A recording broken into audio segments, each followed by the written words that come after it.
이 시간 받으신 하나님의 말씀 시편 23편 말씀입니다.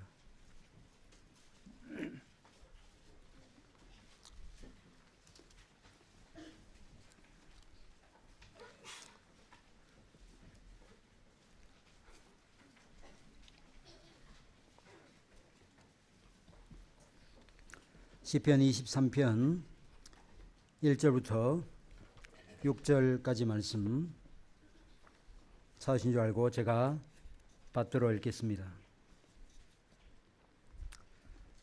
다윗의 시. 여호와는 나의 목자시니 내게 부족함이 없으리로다.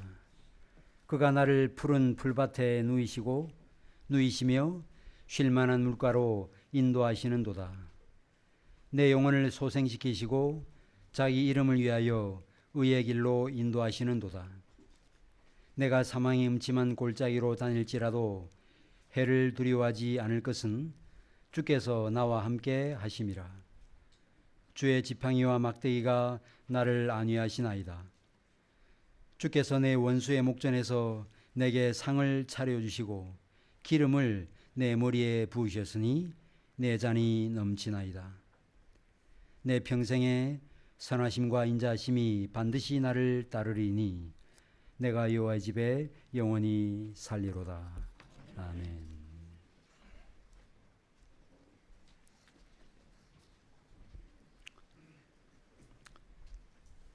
2박 3일의 수련회를 보내면서 설교자인 제가 고민했던 주제 중에 하나는 수련회 마치고 오늘이죠.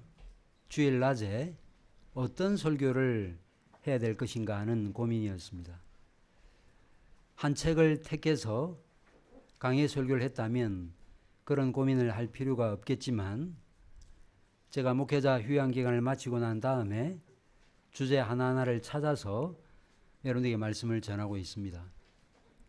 그래서 뜬금없는 말씀을 전하기는 참 부담이 되고, 그래서 수련회 전체 주제와 아울러서 그 내용들을 좀 더 분명히 할 수 있는 그런 메시지면 좋겠다 하는 바람과 아울러 또 수련회에 참석하지 못한 분들도 수련회에 참석했던 교우들이 들었던 동일한 메시지를 또 함께 공유하고 함께 나눌 수 있는 이 두 가지 조건이 동시에 충족될 수 있는 본문이 뭘까? 제가 계속 고민하다가 겨우 어제 오전에 시편 23편을 설교해야 되겠다라는 생각을 갖게 되었습니다. 수련회 때 우리는 그리스도인의 삶은 첫 시작이 고난이 아니고 첫 시작이 영광이고 영광에서 시작하여 영광으로 끝난다라는 사실을 우리가 살펴보았습니다. 신자로서의 삶을 시작하는 출발점이 영광이라는 사실, 우리가 그 사실을 다시 한번 확인했습니다. 이 내용은 사실 새롭게 선포하는 말씀은 아닙니다. 바울은 에베소서 1장 6절에서 우리를 창세전에 그리스도 안에서 택하신 목적을 뭐라고 설명하는가? 은혜의 영광을 찬송하게 하려는 것이라고 말했습니다. 창세전에 우리를 택하신 목적이 영광을 찬송한 것이라고 말했던 것이죠. 그렇다면 신자가 되었다라는 이 사실 자체는 이미 영광 그 자체가 되었다 하는 것을 보여주는 것입니다. 신자는 이미 영광을 소유하고 있기 때문에 현실에서 겪는 고난조차 잠시 겪는 고난으로 여기게 되고 마침내 그 진정한 영광을 받아 누리게 되는 것입니다. 이런 사실은 에베소서 1장 12절에서 또 확인할 수 있습니다. 이는 우리가 그리스도 안에서 전부터 바라던 그의 영광의 찬송이 되게 하려 하심이라고 말했습니다. 6절에서 택하신 목적이 은혜의 영광을 찬송해야 하는 것이라고 말을 했는데 그 마지막 목적도 결국은 영광의 찬송이 되게 하는 것이라고 말했던 것입니다. 영광에서 시작해서 고난의 골짜기를 지나서 영광에 도달하게 되는 것, 바로 이것이 여러분과 제가 처해 있는 운명이라면 운명, 하나님의 예정이라고 할 수 있는 것입니다.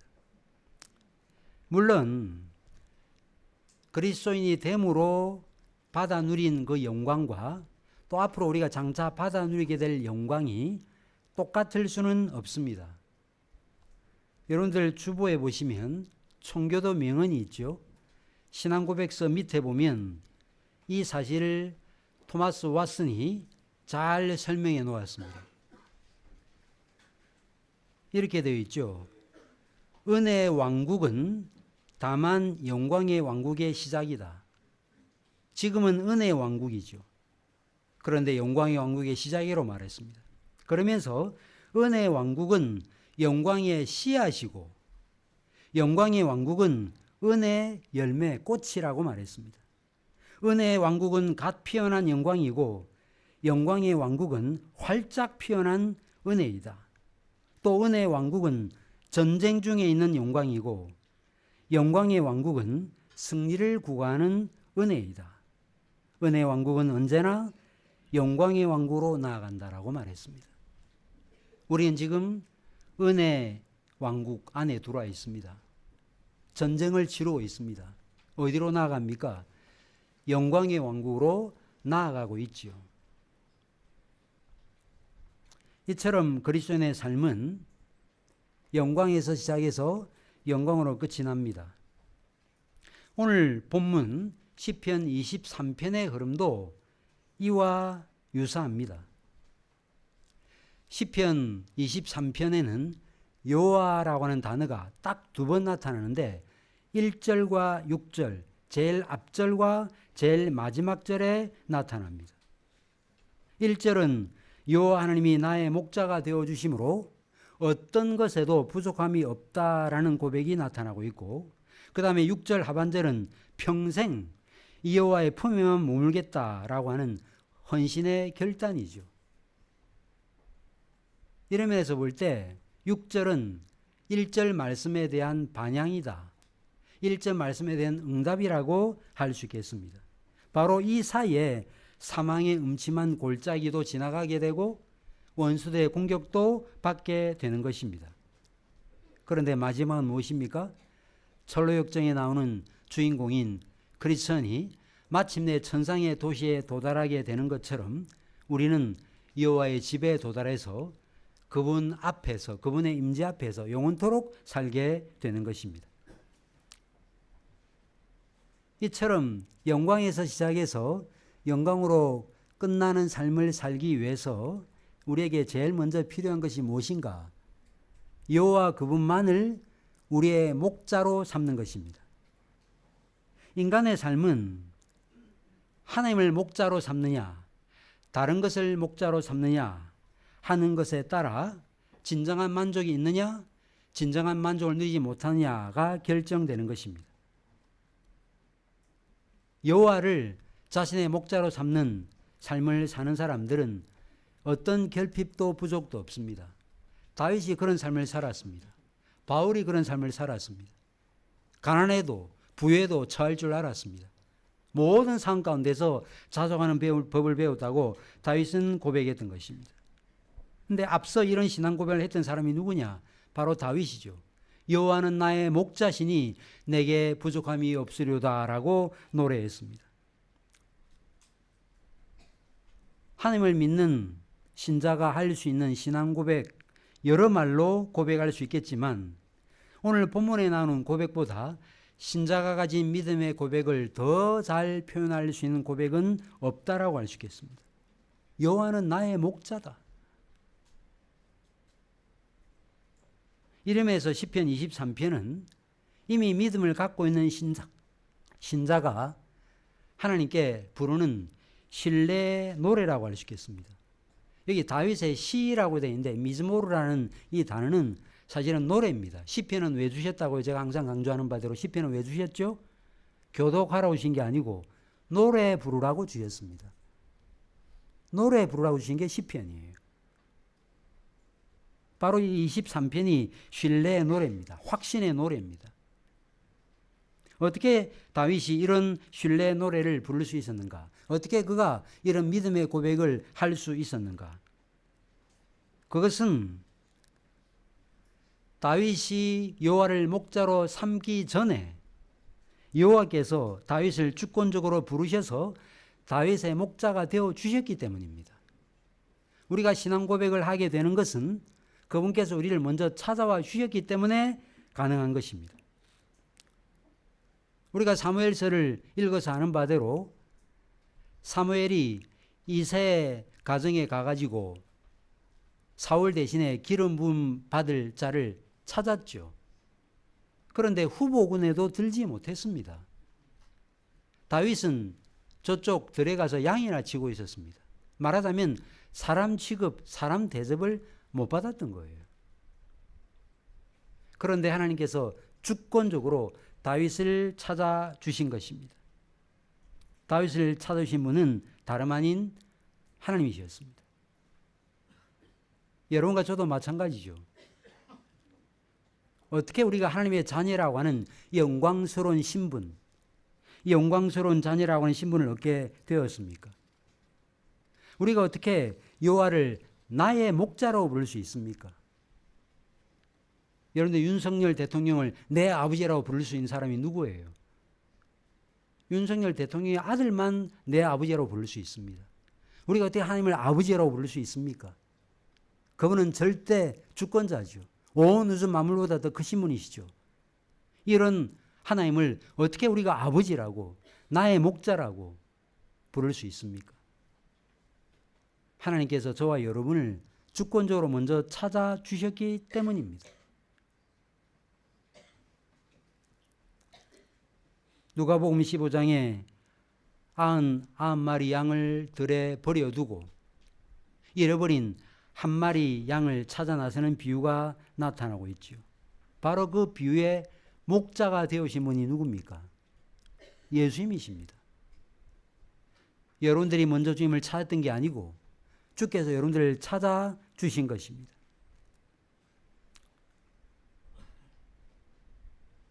베드로의 신앙 고백을 듣고 우리 주님께서 뭐라고 말씀하셨죠? 너 참 잘했다.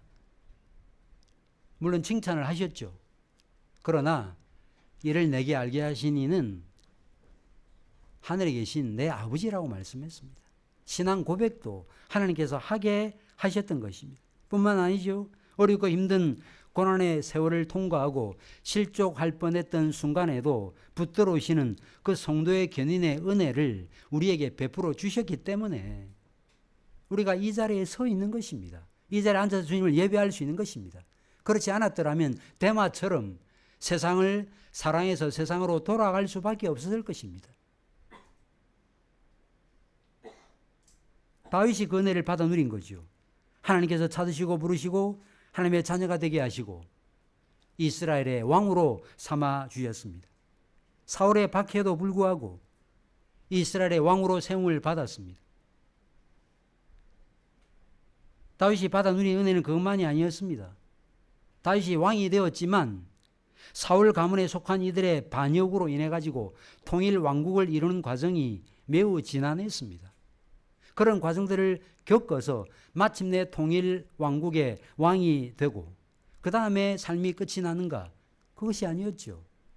압살롬의 반역으로 예루살렘 성에서 떠나야만 했던 고통과 수치를 당해야만 되었습니다. 그러나 하나님께서 돌이킴의 은혜를 주셔서 다시 예루살렘으로 돌아오게 된 것입니다. 다윗은 이런 모든 것들을 경험하고 난 다음에 이 시를 썼다고 할 수 있겠습니다. 이런 은혜를 입은 다윗이 여호와는 나의 목자시니 내게 부족함이 없으리로다라고 노래했던 것입니다. 사랑하는 교회 여러분, 여러분에도 이런 고백이 있습니까? 여호와가 나의 목자가 되어주시기 때문에 나는 어떤 상황에도 부족함이 없다라는 이 고백을 여러분들 하실 수 있습니까? 인간은 태어날 때부터 결핍과 부족감에 시달립니다. 쌓아도 쌓아도 먹어도 먹어도 가져도 가져도 항상 뭔가 부족한 결핍감에 시달립니다. 정서적으로도 마찬가지죠. 받을 만큼 사랑을 받았으니 더 이상 사랑을 받지 않아도 된다라고 할 수 있는 그런 때가 언제 있습니까? 사랑을 또 확인해야 되죠. 부모의 사랑, 배우자의 사랑, 하나님의 사랑을 또 확인해야 되는 그런 결핍과 부족함에 시달리는 존재가 바로 저와 여러분이라고 할 수 있는 것입니다. 물질적인 가난으로부터 벗어나고 진리봉으로부터 벗어나고 그리하여 어떤 부족도 없다라고 여길 수밖에 없는 그런 순간이 잠깐 도래할 수 있겠으나 그러나 이내 우리는 부족감과 결핍감 가운데 시달리게 되는 것입니다.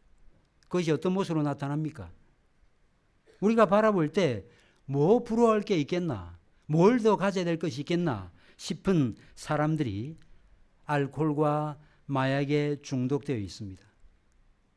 밤에 수면제의 도움을 받지 못하면 잠을 이루지 못하는 이런 상황에 처한 분들도 많습니다. 결핍과 허무의 정서를 달래보기 위해서 밤새도록 술을 마셔보기도 하지만 궁극적인 문제 해결책이 될 수 없으면 언제 깨닫습니까? 다음날 아침에 깨닫죠. 아침에 눈을 뜨면 시간과 실적에 쫓기고 극도의 스트레스를 받게 되고 때로는 잘못된 극단의 선택을 하는 일도 일어나게 되는 것입니다. 무엇을 해도 만족이 없습니다. 그래서 청교도 토마스 셰퍼드는 내 마음은 바닥 없는 그릇이다라고 고백했습니다. 바닥 없는 그릇이에요. 뭘 채워도 만족이 없는 존재가 바로 저와 여러분이에요. 여호와를 목자로 삼지 않는 한 우리 모두는 다 바닥 없는 그릇, 물을 저촉할 수 없는 터진 웅덩이가 될 수밖에 없는 것입니다.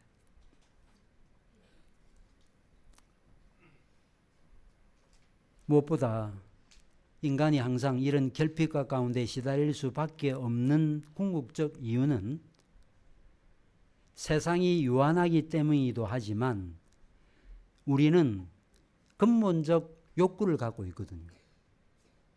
인간은 형이상학적 미를 추구합니다. 왜 엔터테인먼트 산업이 발달합니까? 요즘 왜 문화 산업이 발달합니까? 왜 곡만 잘 차도 연봉 수백억씩 받을 수 있습니까? 그게 가치 있는 일입니까? 한 영혼을 살리는 일보다 어려운 것을 도우는 일보다 과연 공을 차는 일이 정말로 그렇게 가치 있는 일일까요? 거기에 수백억씩 투자하는 것이 과연 맞습니까? 그럼에도 불구하고 왜 그 산업이 발달합니까? 인간의 마음이 공허한 거예요.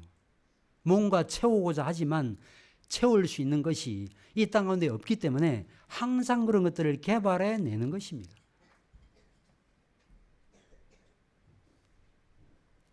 이처럼 인간은 항상 결핍의식에 시달립니다. 남이 가진 것보다 더 많이 가지고 있어도 나는 늘 부족하다고 생각합니다.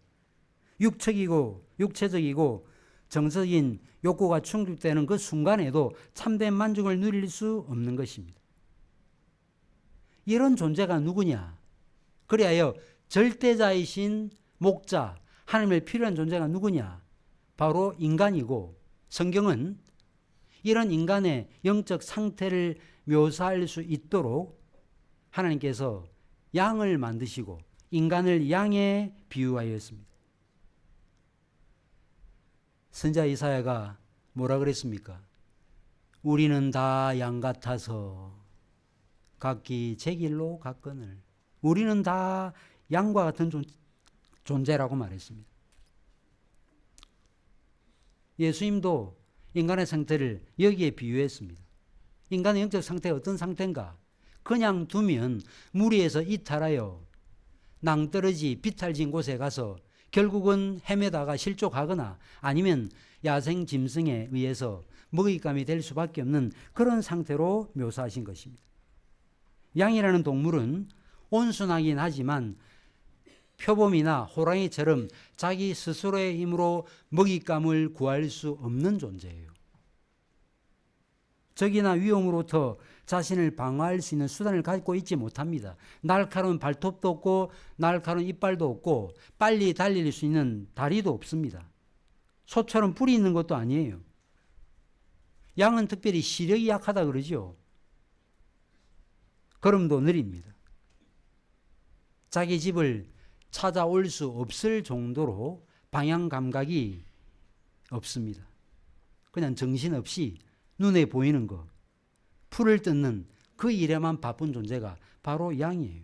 그러다가 어느 순간 길을 잃어버리게 되는 존재, 바로 그 존재가 양인데, 우리 인생을 바로 이 양에 비유한 것입니다. 이처럼 약하고 어리석은 양이 어떻게 살 수 있습니까? 어떻게 배를 불릴 수 있습니까? 어떻게 물을 마실 수 있습니까? 어떻게 해가 내리쬐는 낮에도 그늘에서 쉴 수 있습니까? 어떻게 밤의 추위를 견딜 수 있으며 어떻게 밤에 야생 짐승의 공격으로부터 벗어날 수 있습니까? 목자가 어떻게 합니까? 아침이 되면 양들의 이름을 부릅니다. 양들을 불러냅니다. 그리고 양들을 인도해서 푸른 초장으로 인도합니다. 양들을 잔잔한 시내로 인도합니다. 그리고 저녁이 되면 양우리로 다시 인도해 드리죠. 그리고 그만둡니까? 그렇지 않습니다. 야곱이 이삭에게 섭섭한 마음을 뭐라고 고백했습니까? 몰래 야반 도주를 하지 않습니까? 그때 외삼촌 라반이 이 사실을 알고 추격해 오지요. 뭐라고 말합니까? 내가 20년 동안 낮에는 더위로 밤에는 추위로 눈붙일 겨를 없이 지냈다 그랬습니다. 이 말은 목자의 도움을 24시간 받지 않으면 생존할 수 없는 존재가 바로 양이라는 것을 보여주는 것입니다.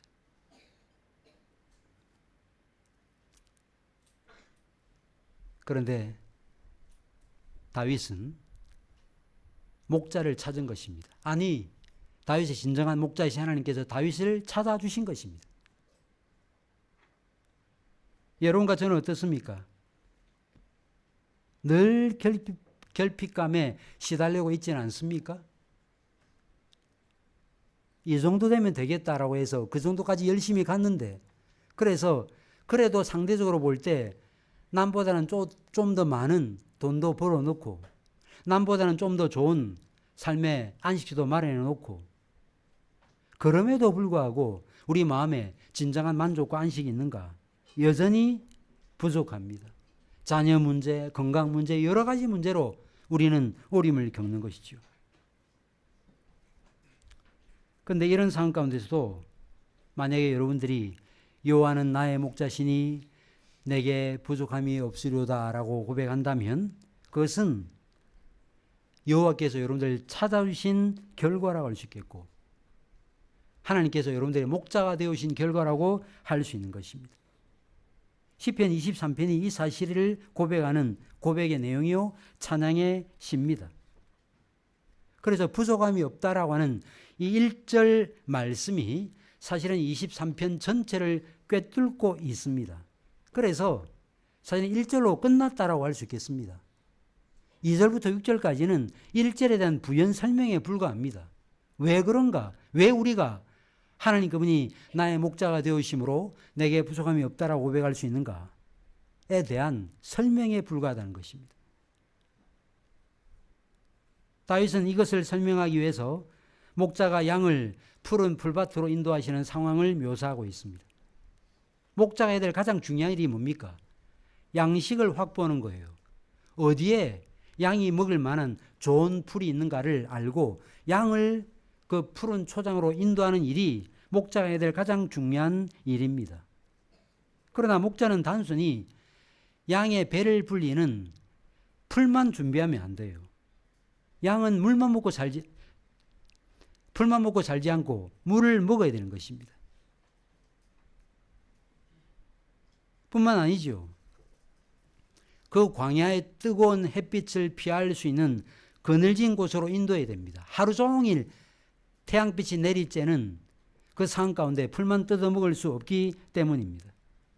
시편 121편에 낮에 해가 너를 상치 않는다라는 고백을 왜 했겠습니까? 태양빛에 온종일 노출되면 열사병에 걸려서 죽을 수밖에 없기 때문입니다. 그래서 목자는 양들을 푸른 초장으로 인도하기도 하고 그늘진 곳으로 인도하기도 하고 그 다음에 쉴만한 물가로 인도합니다. 고대 근동 지방에는 9개월 정도 비가 오지 않습니다. 비가 오지 않으면 어떻게 양들이 물을 먹을 수 있습니까? 아침에 이슬이 내리니까 아침 일찍 양들을 끌고 나와서 풀을 뜯게 하므로 그 수분을 보충하도록 하기도 하고 그마저 힘들면 우물에서 물을 길어서 양의 마른 목을 축이기도 해야 되는 것입니다. 물살이 빠른 시냇가를 만나면 어떻게 할까요?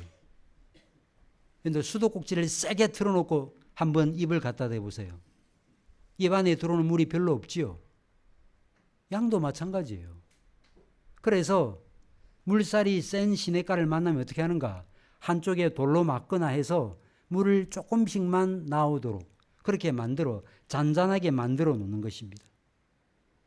오늘 본문에 나오는 쉴만한 물가라는 이 말은 사실은 잔잔한 물입니다. 킹 제임스 버전 성경을 보면 잔잔한 물이라 그랬어요. 그런데 물은 먹는 용도로도 사용하지만 씻는 용도로도 사용합니다. 따라서 잔잔한 물가는 마른 목을 축일 수 있는 곳인과 동시에 상처와 더러워진 곳을 씻을 수 있는 장소이기도 합니다. 그래서 주님은 지금도 어떻게 하시죠? 더러워진 우리의 영혼을 그리스도의 보혈로 씻어 주십니다. 그리고 영적으로 우리의 원기를 회복시켜 주시기도 합니다. 이 은혜를 여러분들이 날마다 덧입고 사는 거예요. 다윗은 이 사실을 3절에서 이렇게 노래합니다. 내 영혼을 소생시키시고 라고 말하고 있습니다. 내 영혼을 소생시키신다. 단지 우리의 먹을 것만 주지 아니하시고 영혼을 다시 살게 하십니다. 이 놀라운 일들을 행하신 분이 누구십니까? 진정한 목자이신 예수님이셨죠. 시간은 어두워져서 집에 돌아갈 때가 되었고 그 다음에 주위에 무슨 상점이 있는 것도 아니고 그런 지경에 주님께서 어떻게 하십니까? 보리떡 5개와 물고기 2마리로 5,000명을 먹이시죠. 어떻게 먹이셨습니까? 푸른 풀밭에 줄지 않게 하시고 그리고 놀라운 능력으로 그들의 육체의 피를 채우셨습니다. 근데 사실 그 일을 행하신 궁극적 목적과 의도가 뭐죠? 요한복음 6장에 나타나잖아요. 그리스도 그분이 진정한 생명의 양식이다. 그리스도 그분이 진정한 영적인 생수와 같은 분이라는 것을 보여주시기 위함이었습니다. 하나님께서 때로 여러분들의 육체의 필요, 정서의 필요를 채우시는 궁극적 의도와 목적이 무엇일까요? 그것은 우리의 영혼을 소생시켜 주시기 위함입니다. 하나님께서 그렇게 우리를 다루어 가시는 것입니다. 그 은혜를 우리가 입고 사는 거예요. 영혼을 소생시킨다는 이 말은 우리가 죄로 인해 죽어가고 힘도 잃어버리게 되는 상황이 있을 수 있음을 전제로 합니다. 그러니까 소생시키죠. 때로 우리의 영적 체력이 너무 약해가지고 내가 과연 믿음 생활을 끝까지 행할 수 있겠는가라는 의구심을 가질 수밖에 없는 그런 상황에서 우리 주님께서 어떻게 하십니까? 우리의 영혼을 소생시켜 주시는 것입니다. 낙심하고 병든 우리 영혼을 회복시키시고 우리를 의의 길, 올바른 길로 인도하시는 것입니다. 때로 다른 길로 접어들어도 철로역정에서 우리가 읽었지요? 다른 길로, 곁길로 접어들어도 깨닫게 하시고 우리를 이끄시는 은혜를 베풀어 주셔서 정상적인 길, 그 의로운 길로 인도하시는 것입니다. 그런데 하나님께서 우리를 그렇게 인도하실 때 어떻게 인도하시는가? 요즘에 올림픽이 끝이 나고 난 다음 우리나라 체육계의 그 문제점들, 비리들 그런 것들이 드러나고 있죠. 왜 우리는 휘둘려야 말을 들을까요? 왜 그럴까요? 왜 까라면 까라는 식으로 상대를 억눌러야 왜 말을 들을까요?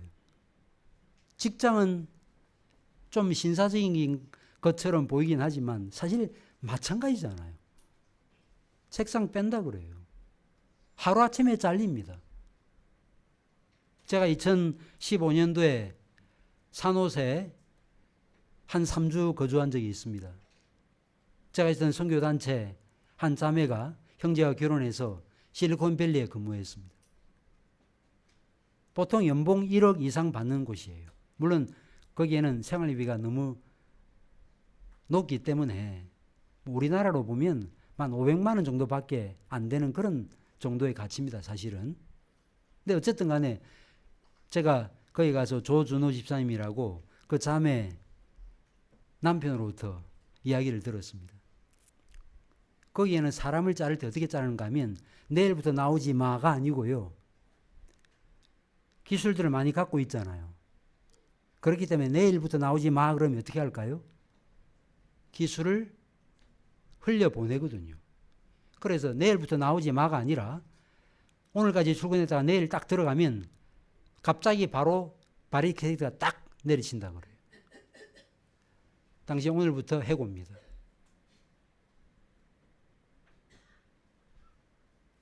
여러분과 제가 사는 시대가 이런 시대입니다. 이런 무서운 시대 가운데 우리가 살고 있는데 우리가 어떻게 참된 만족을 누릴 수 있고 특별히 우리가 이런 상황 가운데서 우리가 어떻게 하나님의 인도를 받고 살 수 있습니까? 세상은 우리를 매우 거칠게 대우합니다. 그런데 하나님은 그렇지 않습니다. 선지자 이사야는 이사야 40장 11절에서 이렇게 말했습니다. 그는 목자같이 양무리를 먹이시며 어린 양을 그 팔로 모아 품에 안으시며 젖먹이는 암컷들은 온순히 인도하시리로다라고 고백했습니다. 온순히 인도한다. 세상 권력자들은 우리를 거칠게 다루지만 우리의 참된 목자이신 그분은 우리를 온순하게 신사적으로 인격적으로 다루십니다. 창세기 3장에 에서와 야곱이 상봉하는 장면이 있죠. 그때 상봉을 하고 에서는 빨리 야곱을 자기가 사는 곳으로 데려가고 싶었어요. 근데 그때 야곱이 뭐라고 말합니까? 양떼를 과도히 몰면 죽을 것이라고 하면서 형 에서를 앞서게 하고 야곱은 양떼를 천천히 몰았다 그랬어요. 우리 주님은 어떤 분이시죠? 우리를 거칠게 몰아붙이는 분이 아니고 우리를 온순히 우리를 매우 친절하게 인도하시는 분이십니다. 이런 분이 우리의 목자라는 사실이 우리에게 얼마나 큰 위로가 되는지요. 자, 그런데 이처럼 온순하시고 온유하시고 겸손하시고 친절하신 분이긴 하지만 그분은 나약한 분이 아니세요. 우리가 읽었던 내용까지 다시 말해서 3절까지만 보면 시편 23편은 목가적인 풍경을 연상케 하는 그런 시편으로 볼 수 있지만 이어지는 4절 이하를 보면 그렇지 않음을 금방 알 수 있지요. 사망의 음침한 골짜기를 언급하고 있습니다. 이것은 우리에게 뭘 보여줍니까? 우리를 의의 길, 올바른 길로 인도하시지만 의의 길, 올바른 길이라는 것은 늘 평탄한 길이 아니다.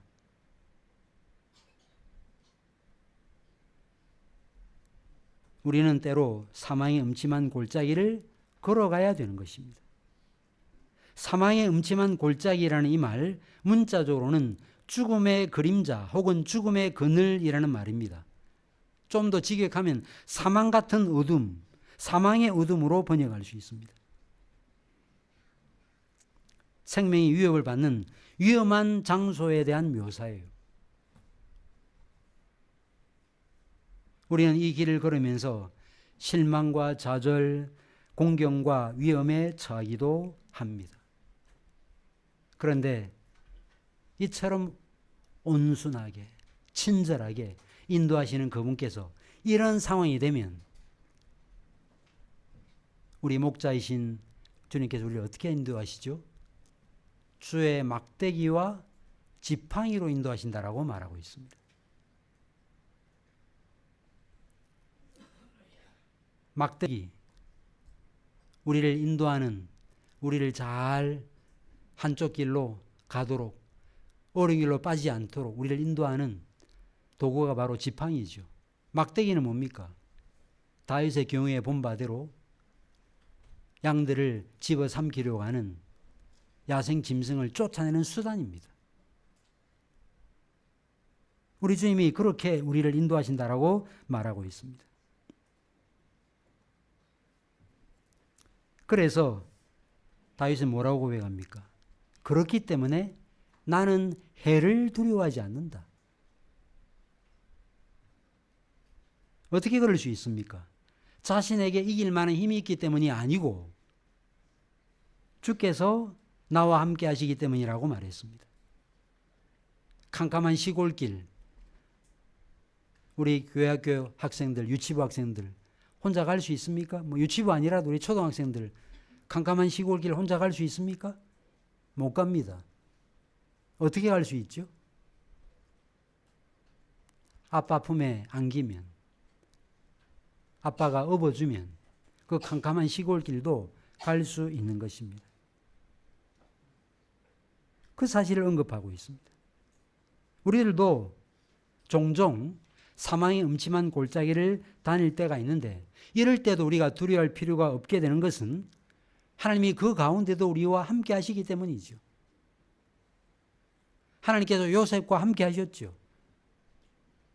가나안 땅에 있을 때만 요셉과 함께 하신 것이 아니고 종으로 팔려갔을 그때에도 함께 하였습니다. 하나님께서 가나안 땅에서만 이스라엘 백성과 함께 하였습니까? 그렇지 않지요. 바벨론에 포로로 사로잡혀 갔을 때도 함께 하였습니다. 다니엘과 메삭과 아벳누고가 불타는 불못불에서 살아날 수 있었던 것은 인자 같은 이가 그들과 함께 있었기 때문이었습니다. 다니엘이 사자굴 속에서 벗어날 수 있었던 것은 하나님께서 다니엘과 함께 하셨기 때문입니다.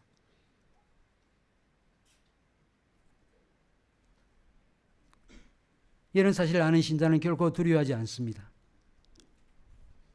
필립 헨리라고 하는 주석가는 이런 말을 했습니다. 우리 등에는 시체를 지고 있고 마귀는 우리를 넘어뜨리기 위해 할 수 있는 모든 일로 우리를 괴롭히는데도 우리가 위를 향해 나아갈 수 있다는 것이 놀라운 일이 아닌가라고 말했던 것입니다. 어떻게 그럴 수 있을까요? 등에는 시체를 지고 있고 마귀는 우리를 넘어뜨리기 위해서 지속적으로 우는 사처럼 역사하고 있는데 우리가 어떻게 위를 향해 나아갈 수 있고 위의 것을 찾을 수 있습니까? 하나님이 우리와 함께 하시기 때문이죠. 그 사실에 대한 믿음이 우리에게 있기 때문입니다. 1962년 2차 대전 말 연합군의 노르망디 상륙작전을 영화로 만든 적이 있었습니다. 그 영화 제목이 뭐냐면 The Longest Day라고 하는 그 영화입니다. 이때 미군 병사가 무시무시한 그 당시 그야말로 천하무적이라 할 수 있는 이 독일군의 탱크에 대전차포 있죠.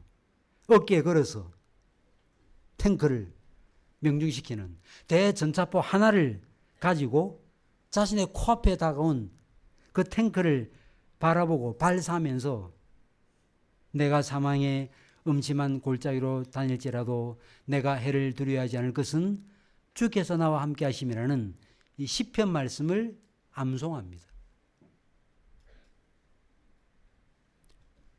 하나님은 우리가 사망의 음침한 골짜기에 있는 상황을 어떤 상황으로 만드시는가? 하나님을 의뢰하는 상황으로 만드십니다. 하나님을 바라보고 신뢰할 수 있는 상황으로 만드세요. 우리가 고난이 닥칠 때 기뻐할 수 있는 것은 하나님께서 그 상황을 반전시키는 분이기 때문이죠. 이스라엘 백성들이 최초 애굽에서 나오고 난 다음에 이 상황을 경험했습니다. 앞에는 홍해고 뒤에는 그들을 뒤쫓는 애굽의 병사들이었습니다. 얼마나 위기 상황입니까? 그런데 어떻게 하시죠? 하나님이 함께 하심을 어떻게 경험했습니까? 하나님이 함께 하심으로 홍해의 길을 여셨습니다. 바다를 마른 땅처럼 만드셨습니다. 사랑하는 교회 여러분, 여러분에게도 이런 위기 상황이 있을 것입니다. 이 어떻게 해야 되는가? 이 문제를 어떻게 해결할 수 있는가? 하는 그 상황 가운데 하나님이 그때 그 상황을, 그 위기를 하나님이 너와 함께한다, 내가 너와 함께한다라는 그 사실을 가르쳐주는 그런 상황으로 하나님께서 만드신다는 것입니다.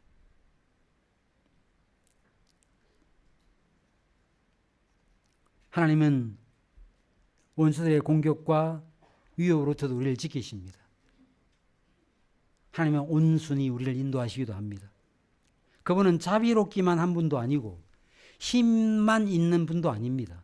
여러분들 아무리 자비로워도 힘이 없으면 우리를 구원하지 못합니다. 아무리 힘이 세어도 자비가 없으면 폭군이 되는 거예요. 하나님 그분이 전지전능하시긴 한데 그분이 은혜롭고 자비롭고 노하기를 더디하시는 분이 아니라면 이런 하나님을 믿는 것보다 더 위험한 일은 없습니다. 그분의 손아귀에서 빠져나가는 게 오히려 지혜로울 것입니다. 그런데 하나님은 어떤 분이십니까? 사랑과 힘을 동시에 가지고 계신 분이십니다. 막대기나 지팡이 두 가지를 가지고 우리를 함께 인도하시는 것입니다. 이런 면에서 우리 하나님이 되어오시는 것보다 더 큰 은혜는 없다라고 할 수 있습니다. 그분은 절대자요 초월자이심에도 불구하고 우리 가운데 내주하시고 우리와 함께 하시는 분이십니다. 그 때문에 우리가 하나님을 경외함으로 기뻐하고 그분을 두려워함으로 그분 앞에서 즐거워할 수 있습니다. 경외감과 그분께 대한 사랑, 이 두 가지 정서가 우리에게 필요한 이유가 그분의 속성에 있다는 것입니다. 하나님은 원수의 목전에서 상도 차려주신다고 말했습니다. 이 상이 어떤 상이라고요? 잘하면 주는 상이 아니죠. 밥상입니다. 하나님께서 전쟁 중에 있는 원수들 앞에서 상을 차려주시는 거예요. 여러분들 적군들이 침격해 들어오고 포가 쏟아지는 그런 상황 가운데 잘 상을 차려놓고 밥을 먹을 수 있습니까? 그럴 수 없습니다. 그런데 하나님께서 어떻게 하신다고 말합니까? 원수의 목전에서 상을 차리신다고 말씀하고 있습니다. 기가 막힌 표현입니다. 다윗이 그런 놀라운 경험을 했던 것이죠. 머리에 기름을 발라주시는 은혜를 경험했던 것입니다. 이 놀라운 삶을 경험했던 다윗이 마지막에 뭐라고 고백하는가? 내 평생에 선하심과 인자하심이 정녕 나를 따르리니라고 말하고 있습니다. 우리 보통 따른다라고 하면 그냥 뒤로 쫄쫄 따라가는 그 따름으로 오해를 하시는데 원래 이 따른다라는 이 표현은 추적한다는 뜻입니다. 미사일이 표적원에서 날아가는 것처럼 그렇게 표적원에서 추적한다는 뜻입니다. 근데 특별히 따른다라는 이 표현, 맹렬하게 추적한다는 이 표현인데 사실 이 서술어는 적이나 재앙과 같은 나쁜 것을 주어로 쓰일 때 이 단어가 동원이 돼요. 원수들이 추적한다. 재앙이 따른다라고 말할 때 이 단어를 주어로 사용합니다. 그런데 시인이 갑자기 이 선하심과 인자심이라고 하는 것을 주어로 이 단어를 지금 사용하고 있습니다. 왜 그럴까요? 일반적으로 하나님의 백성들이 공경을 만나면 그것만이 전부고 그것이 자신을 완전히 집어삼킬 것처럼 그렇게 생각합니다. 이런 우리의 연약한 심경을 보여주기 위해서 이 단어를 사용했어요. 그런데 잊어버리지 말라는 것입니다. 우리가 지금 눈으로 보는 것은 공경과 고난이지만 사실은 하나님께서 어떻게 역사하신다고요? 하나님께서 인자하심과 선하심으로 우리를 추적하신다고 말씀하고 있습니다. 원수들이 맹렬하게 추적하는 것처럼 그렇게 하나님께서 우리를 추적하신다고 말씀하고 있습니다. 이 은혜를 받아들인 사람이 누굽니까? 다윗이었습니다. 그래서 다윗이 사울 집안에 속해 있는 원수들을 제압하고 왕이 되고 난 다음에 어떻게 합니까? 사울 집안에 혹시 남아있는 후손이 없는가 물어보지요. 절뚝발이 무이보셋이 있습니다 라는 소식을 전해 듣고 그를 어떻게 합니까? 찾아서 자기 상에 초청해서 함께 먹고 마시잖아요. 이게 바로 하나님의 선하심과 인자하심의 은혜가 우리를 따른다라는 이 표현인 것입니다. 사랑하는 교회 여러분, 고난과 맞닥뜨릴 때 사람의 눈으로 볼 때는 고난이 전부고 그 모든 것이 나를 압도하고 집어 삼킬 것처럼 보이는 그런 때에도 우리는 항상 한 가지 사실을 잊어버려서는 안 됩니다. 실상은 이 상황을 하나님께서 어떻게 반전시키시는가? 은혜가 고난을 압도하도록 해서 감당할 수 없는 복을 베푸신다는 사실을 잊어버려서는 안 되는 것입니다. 이 사실을 아는 자, 이 사실을 경험한 자가 하나님을 찬송할 때 뭐라고 찬송하는가? 여호와는 나의 목자시니 내게 부족함이 없습니다라고 찬송할 수 있는 것입니다. 그리고 마지막은 무엇입니까? 여호와의 집에 영원히 사는 것입니다. 천상의 도시에 들어가서 영원토록 그분의 임재 앞에서 사는 것입니다. 그래서 요한계시록을 보면 새하늘과 새 땅이 임하잖아요. 성전은 어디 가고 없습니다. 왜? 하나님 그분이 친히 성전이 되어 주셨기 때문이라 말씀합니다. 우리는 영광에서 이미 출발한 사람들입니다. 또 앞으로 천상의 도시, 영광스러운 도시에 도착할 사람들이에요. 그 사이에 우리는 끼어 있고 사망의 음침한 골짜기도 지나고 있고 원수들의 공격도 받고 있습니다. 그러나 이런 와중에도 하나님이 우리와 함께 하심으로 원수들을 쫓아내시고 우리를 먹이시고 우리에게 마실 물을 주시고 거들린 곳으로 인도하시고 우리의 영적 허기를 달래시고 우리 영혼을 소생시키시고 그리하여 연약한 무릎에 힘을 더하게 하셔서 마침내 천상의 도시에 도달하도록 하실 것입니다. 이 사실을 꼭 믿으시고 확신하시고 신뢰의 노래, 확신의 노래를 우리의 것으로 삼는 사랑하는 우리 모든 교우들이 되시기를 간절히 바랍니다. 기도하겠습니다. 하나님, 우리를 찾도록 찾기까지 찾아주셔서 감사하고 영원전에 예정하신 바를 역사 가운데 이루어주셔서 감사하고 우리에게 믿음을 주셔서 감사하고 끝까지 견딜 수 있는 성도의 견해의 은혜를 주셔서 감사합니다.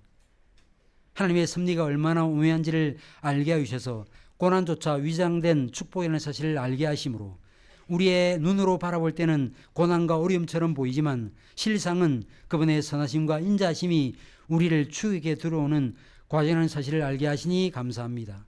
이 놀라운 사실을 아는 자로서 확신의 노래, 신뢰의 노래를 부를 수 있는 우리 모두가 되게 하여 주시옵소서.